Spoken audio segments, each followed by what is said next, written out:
In this video, I'm going to talk about what is an NFT, a non-fungible token, and why does it have value, and why should you consider buying NFTs? Let's talk about it in this video.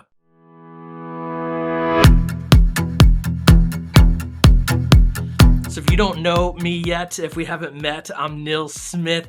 I have been a Web 2 leader voice. I run a social media marketing agency, but I'm moving into Web 3, and I want to take you with me as I'm learning about things like non-fungible tokens, blockchain technology. I'm going to be sharing about those things on this channel as we are moving in technology from this day of Web 2 into a new day of Web 3. If you haven't yet, hit the like button if you would do that. And if we're connecting for the second time or third time and you haven't hit subscribe yet, go ahead and hit subscribe. I'd love for you to check out some of my other videos. But now that we've got that covered, let's talk about non-fungible tokens. I had a friend ask me yesterday, can you just make a video explaining for regular people what an NFT is? Because I talk about this and you hear about it a lot, but a lot of people don't know what it is. So let me explain it. I went to Wikipedia because that is the place for all knowledge. So I'm going to walk through their definition and try to explain what these things mean. So a non-fungible token, an NFT, is a financial security consisting of digital ownership, digital data stored in a blockchain, a form of a distributed ledger.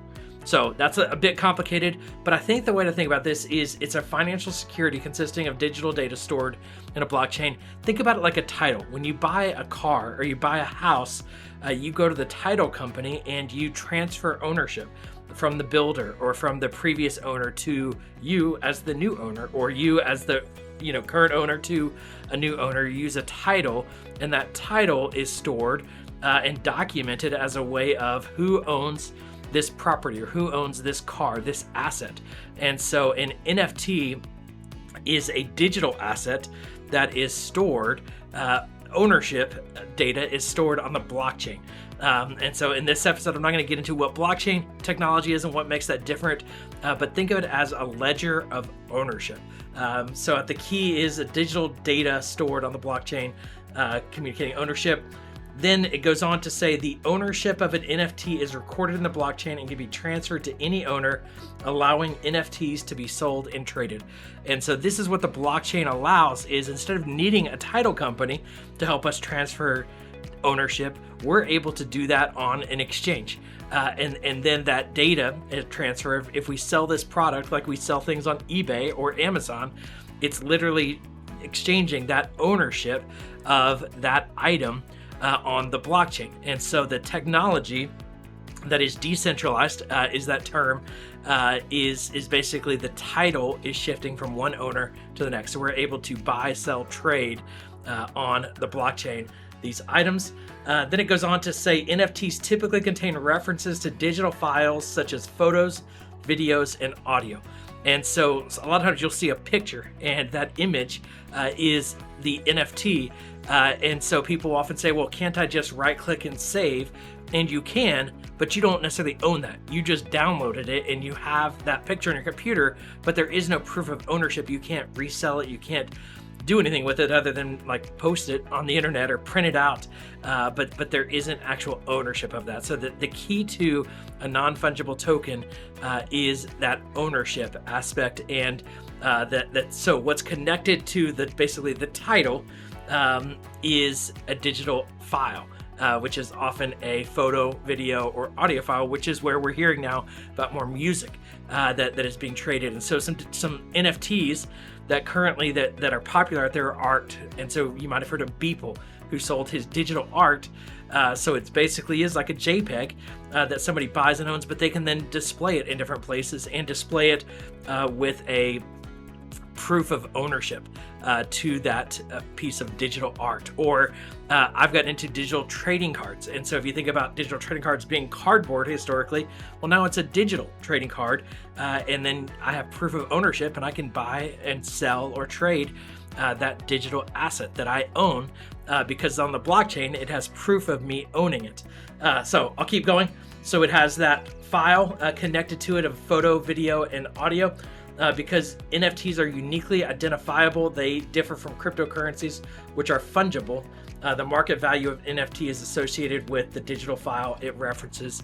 And so I'll sum this up to say, if you think about a serial number, and so sometimes you'll see an NFT and it will be like, well, 10 other people have this same image in their NFT, but somebody's might be 2 of 10 and somebody else's might be 7 of 10, but there's only one of that specific serial number with that image. And so you know that one specific thing, every time it's bought and sold and traded, that gets documented on the blockchain. So it is that one specific non-fungible token that isn't duplicatable. So if that helps, I hope you can begin to understand what that is. So you think about a digital asset, and as we're moving into this digital world of more and more things being digitized, and our world's being digital in many ways of how we interact with each other through YouTube videos and on social media, there's never really been a way to own some of these assets. And so if you even think about things that we in our day-to-day lives collect or wear, well, now as we're moving into metaverse and digital experiences, we want to have unique clothes, just like we represent brands in our physical spaces and in our outfits. We want that for our digital presence as well. And so right now we're in the beginning of this Web3 movement, and non-fungible tokens are very new, but you see all kinds of different use cases in sports collectibles or tickets to events or digital art.